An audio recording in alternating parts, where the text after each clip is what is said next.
Vibes. Oh, nako Lightmates, good news na po tayo. Ipinagdiwang ng Jesus Christ, the Door of Blessings International Church, ang kanilang ika-25th anniversary nitong July 27, 2025 sa Renaissance Convention Center, Riverbank, Marikina.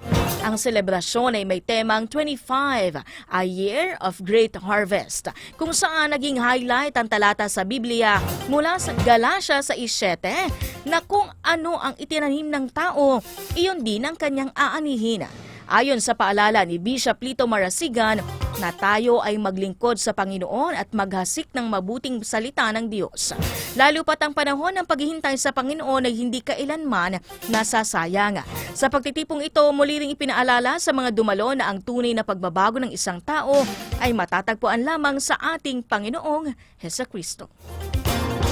On this 25th anniversary, naniniwala ako na the best is yet to come. Laging ang Diyos ay may pinakamabuti sa bawat araw sa ating buhay. Kaya hanggat meron tayong lakas, meron tayong kakayanan na paglingkuran siya, sapagkat araw-araw ang Diyos ay may ipinapakitang bago na sukat po nating mararanasan ng kapayapaan ay nasa tunay na paglilingkod sa Diyos.